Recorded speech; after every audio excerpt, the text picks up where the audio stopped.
Focus Hebdo.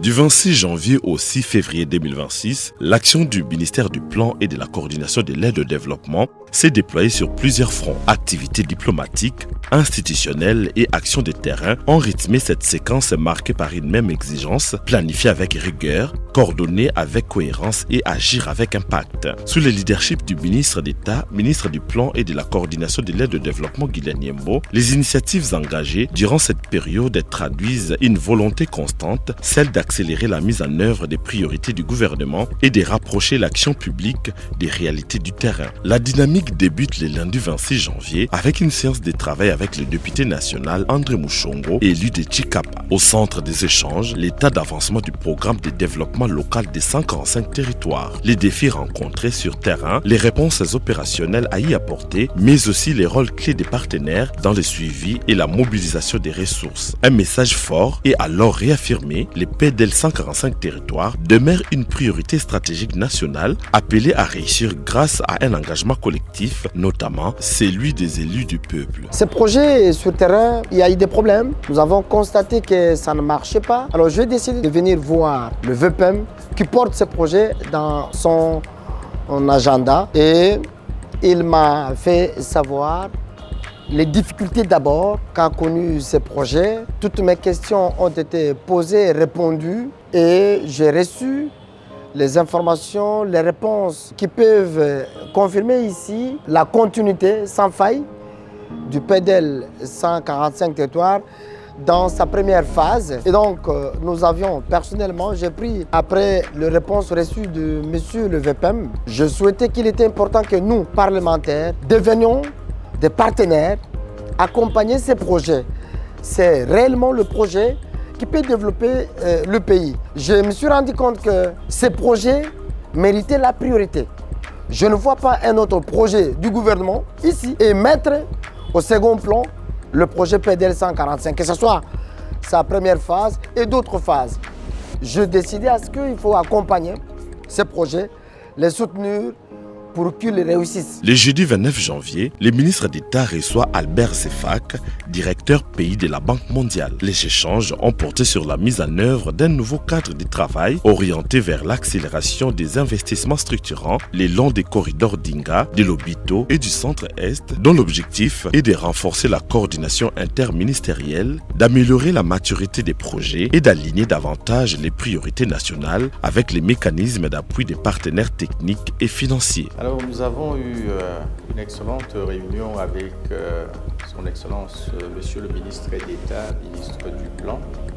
Réunion au cours de laquelle nous avons essentiellement discuté de la nécessité de renforcer les institutions qui permettent une mise en œuvre plus efficace des projets d'investissement. Vous savez, la RDC investit en moyenne 10% de son PIB et pour maintenir une croissance supérieure à 7% dans le futur, il faudra que ce taux d'investissement public aille au-delà de 20%. Et ça, c'est un défi énorme et ce défi ne peut être, n'est-ce pas, atteint que si on met en place des structures de préparation des projets, des structures de renforcement de capacités institutionnelle pour la mise en œuvre effective des projets et des programmes de développement. Ça, c'est l'essence de notre discussion. Le même jour, Guylaine Yembo a présidé la 137e réunion du comité exécutif de l'ITIE RDC qui s'est tenue au Sultani Hotel de Kinshasa, première session de l'année 2026. Cette rencontre marque le lancement officiel des préparatifs et de la validation ITIE 2026, une étape clé pour renforcer la redevabilité, consolider la transparence et attirer des investissements responsables dans le secteur extractif. À travers cette démarche, la RDC réaffirme son engagement en faveur d'une gestion responsable et durable des ressources naturelles.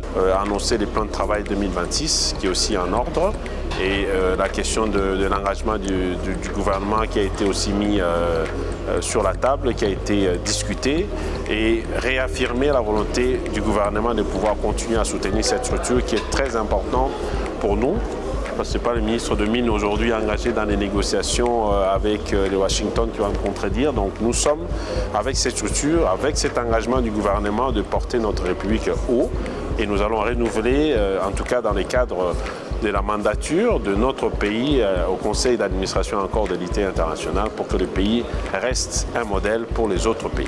Cap sur Bumba, dans la province de la Mongala. Aux côtés du représentant résident du PNUD, Damien Mama, du vice-ministre du budget, Élisée Bokoumwana, les gouverneurs de la province, Jean-Colin Makaka, les présidents de l'Assemblée provinciale, Gabriel Moussala, un groupe de députés nationaux et provinciaux de la Mongala, les ministres d'État conduit une mission de terrain à forte portée symbolique. Cette descente est marquée par la remise officielle des 3 infrastructures réalisées dans le cadre du PDL 145 territoires, les centres de santé de Yandombo, l'école primaire de Mandungu et les centres de Yanzumbu, situés respectivement à 80, 50 et 40 km de Bumba. Au-delà des ouvrages, cette mission illustre un engagement collectif, celui de traduire concrètement la vision du chef de l'État, Félix-Antoine Tshisekedi Tshilombo, en matière de développement à la base, tout en renforçant la coordination entre institutions nationales, provinciales et partenaires. Nous avons dit nous allons continuer ce travail et finir, malgré l'épreuve comme on dit, mais c'est ça le PDL, nous aimons ça comme ça et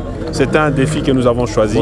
Et nous répétons encore une fois que le PDL va aller jusqu'au bout. Ce programme est un programme qui convient pour notre pays, pour notre niveau de développement. Nous irons jusqu'au bout de ça. Et nous demandons à ce que l'utilisation, qu'on puisse tenir compte des efforts qui sont consentis pour faire ce genre de travaux, qu'on puisse prendre soin de cela. Merci et félicitations au chef de l'État qui a tenu parole. Parce qu'aujourd'hui ici, nous avons un centre de santé moderne. Mais cela ne suffit pas parce que nous attendons maintenant les matériels. Parce que les bâtiments à lui seul ne suffit pas.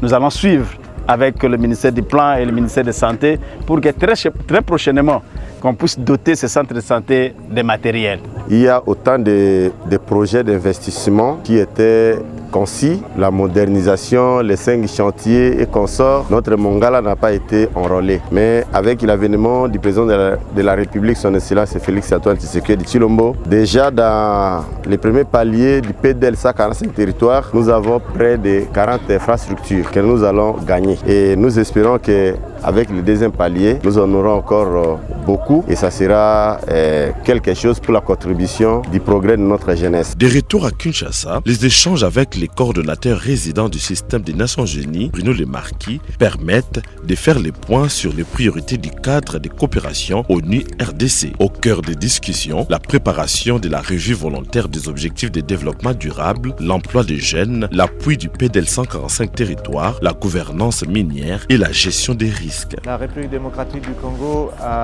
s'est inscrite pour présenter aux Nations Unies à New York au mois de juillet ce qu'on appelle la revue volontaire de progrès, où est-ce qu'on en est par rapport à la mise en œuvre des objectifs du développement durable. Donc c'est un processus qui est mené par le ministère du Plan et l'Observatoire des ODD qu'on appelle.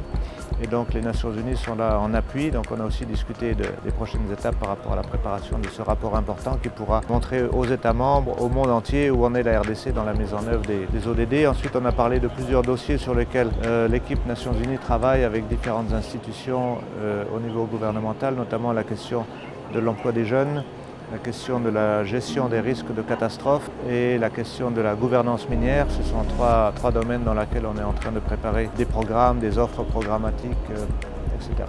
Voilà, une très bonne réunion qui permet de faire le point sur certains dossiers. Dans les après-midi, une réunion stratégique avec les fonds des Nations Unies pour la population permet d'évaluer l'état d'avancement des préparatifs du deuxième recensement général de la population et de l'habitat. Première opération de cette envergure depuis plus de 40 ans, le deuxième recensement général de la population et de l'habitat constitue un pilier fondamental de la planification nationale. La table ronde de mobilisation des ressources prévue en mars 2026 figure également parmi les points abordés, illustrant l'ampleur et l'importance de ces chantiers structurants. Son Excellence, Monsieur le ministre d'État, ministre de la Planification et de la Coordination de l'aide, m'a reçu aujourd'hui pour qu'on puisse faire le point avec ses collaborateurs, mon équipe, sur le processus du recensement général de la population et de l'habitat en République démocratique du Congo. Et je voudrais encore une fois rappeler qu'il processus vraiment fondamental pour la planification du développement du pays, puisque ça fait plus de 42 ans que la RDC n'a pas pu réaliser effectivement son recensement général de la population. Donc dans un premier temps, comme je l'ai dit ici il y a des semaines, nous avons profité pour remercier encore une fois l'engagement du gouvernement pour ce processus, engagement qui a été matérialisé par la décision du gouvernement de disponibiliser les ressources financières nécessaires, c'est-à-dire 30 millions de dollars pour l'opération. Et comme vous l'avez tous constaté, le Conseil des ministres a adopté la décision pour la tenue effective de la table ronde de mobilisation des ressources pour le 20 mars, qui a pour objectif, n'est-ce pas, de mobiliser les ressources additionnelles des partenaires techniques et financiers pour conduire l'opération qui va se dérouler, qui a commencé en 2025, qui va se dérouler sur toute l'année 2026 et 2027 pour dénombrer vraiment toute la population congolaise sur toute l'étendue du territoire national, à commencer par la cartographie censitaire qui commence en masse. De Kinshasa à Bumba, des corridors économiques au territoire ruraux, cette période bi-hebdomadaire révèle une même ligne directrice: renforcer la planification, mobiliser les partenaires, améliorer la gouvernance et agir concrètement sur les terrains. Autant d'actions qui traduisent la volonté du gouvernement de faire du développement local et de la coopération internationale les piliers d'une transformation durable de la République démocratique du Congo, parce que le développement, c'est construire ensemble, parce que chaque réforme compte, parce que chaque infrastructure change de vie. Tous engagés, tous mobilisés pour planifier, pour moderniser et pour transformer des vies.